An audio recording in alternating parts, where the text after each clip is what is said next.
Oi, eu sou a Silmara, esse é o Momentum da Leitura e hoje eu vou fazer a resenha de um dos livros mais pesados que eu já li, que é O Diário de uma Escrava.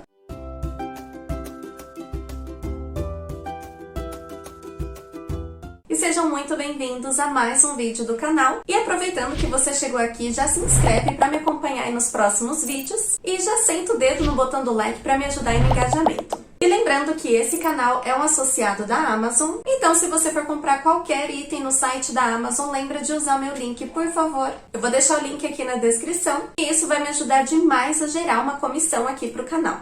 E lembrando que para você não muda nada no valor final da compra. O livro que eu vou fazer a resenha hoje é O Diário de uma Escrava. Como ele tá em falta nos estoques por enquanto, eu não vou deixar o link de compra aqui na descrição, mas assim que ele voltar para os estoques eu coloco aqui também. E a resenha é de um livro com um assunto muito forte, muito pesado, então eu já vou deixar o alerta para gatilho com temas de estupro, tortura, abuso sexual, pedofilia e violência. Então se você for sensível a qualquer um desses temas, não é uma leitura recomendada. O Diário de uma Escrava, então, é um livro nacional, escrito pela autora gaúcha Rô Mierlin, e ele foi lançado em 2016 pela Dark Side Books. E ele tem essa estética muito linda, super caprichada da editora, e foi o primeiro livro que eu vi com esse corte de páginas colorido em gradiente, e com essas cores ele aparenta ser um livro bem fofinho, mas é mais para remeter à inocência e ao mundo colorido das crianças, adolescentes. E aqui nessa história a gente conhece a Laura, que tem 15 anos, e ela narra em primeira pessoa como ela foi sequestrada e mantida em cativeiro para servir sexualmente o Estevão, que ela conhecia de vista da igreja que ela frequentava com a família. E o Estevão era casado, ele não dava motivo nenhum para ela desconfiar dele, e essa é uma das leituras mais perturbadoras, mais incômodas que eu já fiz. Acho que não teve nenhum livro ainda que me causou realmente aquela sensação de ânsia, e ele é extremamente cruel e real, porque justamente ele traz um assunto que faz parte da nossa realidade, do nosso cotidiano, e que a gente sabe que existe. Mas quando os detalhes se tornam tão explícitos, eles chocam. E nesse livro ela conta tudo com muitos detalhes. As torturas físicas e psicológicas, os estupros, as tentativas de fuga que deixa a gente bem agoniado, torcendo, para ela conseguir, a confusão mental dela sem saber como que a sociedade ia reagir quando ela contasse, tudo que ela passou, e se ainda teria lugar no mundo para ela, se ela ainda teria chance de se recuperar, porque ela se sentia quebrada. E a cada dia que passava, ela se sentia menos humana. Essa leitura faz levantar pautas que servem de alerta para a gente refletir que esses casos, eles não são isolados, como muitos têm essa falsa sensação. Mas a exploração sexual de crianças no Brasil ultrapassa o número de 500 mil ao ano, e justamente esse senso de percepção equivocada, assim como a forma como esse assunto é noticiado desde o século XX até hoje, é bem explicadinho no artigo científico que eu vou deixar aqui embaixo na descrição. E apesar de chocar, é um assunto que acaba sendo bem necessário para a gente se atentar e começar a observar mais as pessoas ao nosso redor. E essa leitura ela traz justamente esse sentimento aflitivo para conscientização. E o final desse livro é um balde de água gelada. Eu vejo muita gente não gostando, mas infelizmente é a nossa realidade. E sem dar nenhum spoiler, eu não posso dizer assim que eu gostei de um final desse, mas eu achei super plausível e real mesmo. Tanto que a própria autora ela aponta os casos reais que ela usou de base, ela conta a forma que o agressor abordava as vítimas, a forma utilizada para impedir a fuga. Então eu também resolvi trazer nesse vídeo algumas informações que servem para a gente conhecer o perfil psicológico e comportamental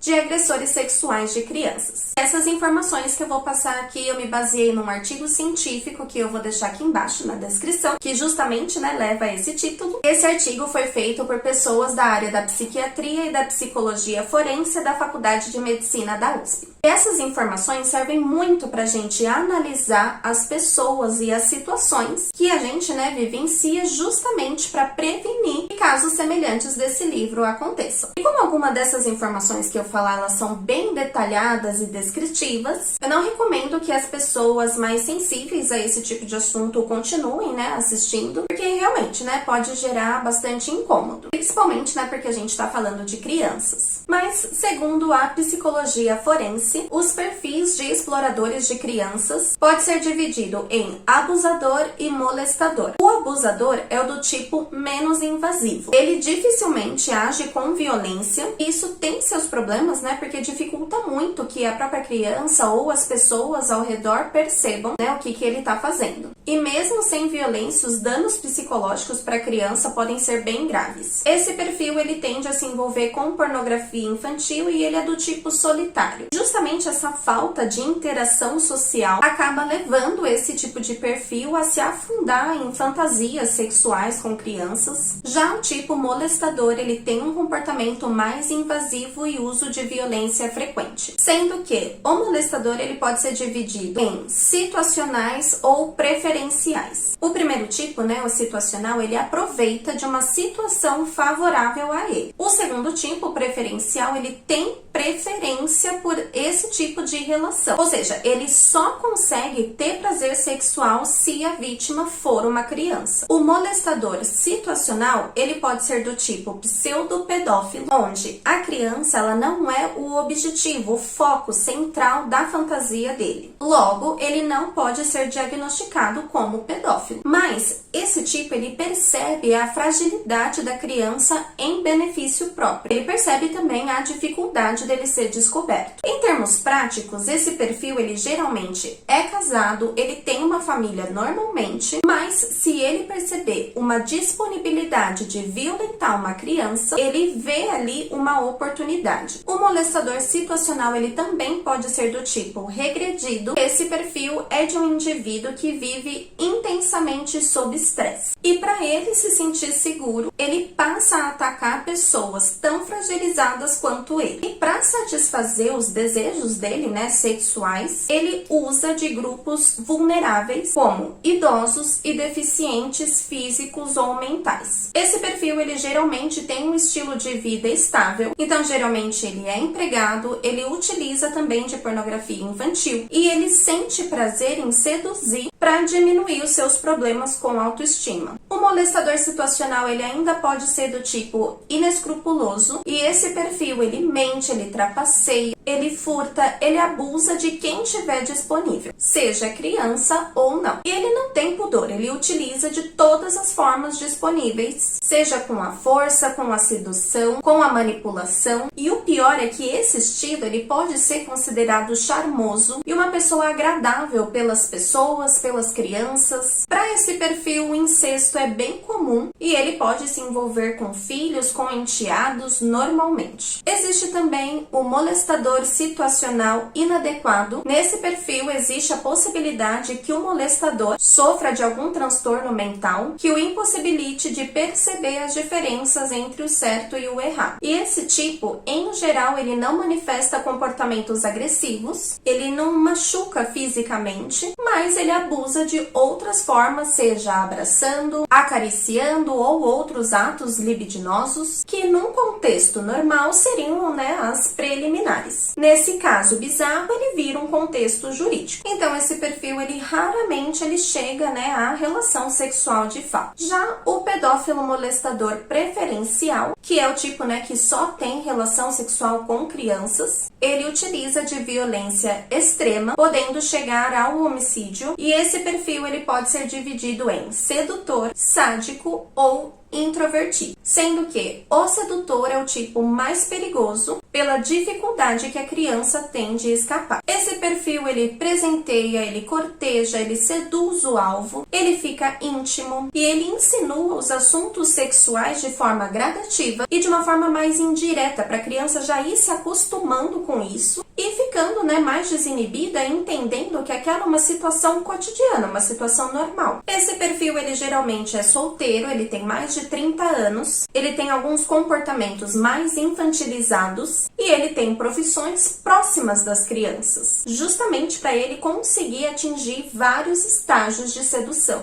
Então, geralmente eles são funcionários de escolas, monitores de acampamento, técnicos esportivos, os tios da perua, padres. E nesse último caso, né, se tratando de padres, o número é assustador. Ficou bem conhecida uma investigação em 2018 na Pensilvânia, que numerou mais de 300 padres envolvidos em abusos sexuais de pelo menos 1.000 crianças. E infelizmente a grande maioria desses abusadores são impunes pelo encobrimento da própria Igreja Católica. E esse tema ele é mostrado com muita maestria no filme Spotlight. Esse é um filmaço, ele foi indicado a 6 Oscars em 2016. Inclusive ele foi vencedor de melhor filme e melhor roteiro original. No filme, inclusive, no final ele aparece as cidades onde os padres eles estavam envolvidos com abusos, totalizando 101 países, incluindo, né, o Brasil. Uma situação que, infelizmente, tem muita gente que fecha os olhos como uma forma de fingir que esse assunto não existe dentro da própria igreja. Mas, enfim,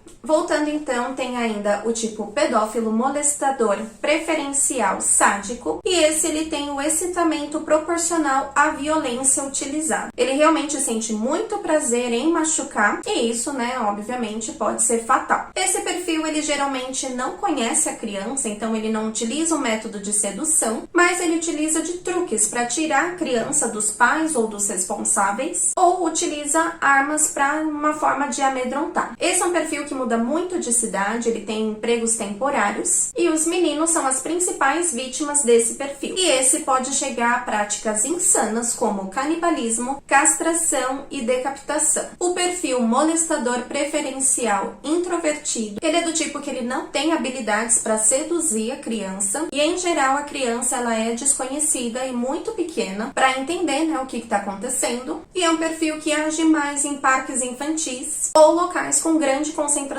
de crianças. E ele pode se casar com mães que tenham crianças para ter um acesso seguro com a criança com mais frequência. Enfim, apesar de ser um assunto extremamente incômodo e perturbador, imaginar, né, que pessoas com esses tipos de perfis existam, eu considero extremamente necessário que a gente consiga coletar a maior quantidade e maior número de informações que nos ajude a observar, analisar e prevenir que mais casos aconteçam sem que exista, né, uma venda nos nossos olhos que prejudique, né, essa percepção. Quando a gente tende, né, a pensar, nossa, mas fulano não poderia ser suspeito, ele é casado, ele é da igreja, ele tem família, ele é super simpático, ele tem um emprego tão bom, ele se dá bem com tanta gente. Porque sim, infelizmente essas características elas são justamente propositais para que eles consigam justamente essa sensação. Eu espero que vocês tenham gostado desse vídeo e gostado dessas informações. Se você gostou, compartilhe esse vídeo com quem você sabe que tem crianças ou que se interessa por esse tema. E aproveita também para deixar o seu feedback nos comentários. E muito obrigada por assistirem até aqui. Até o próximo vídeo. Um beijo e tchau!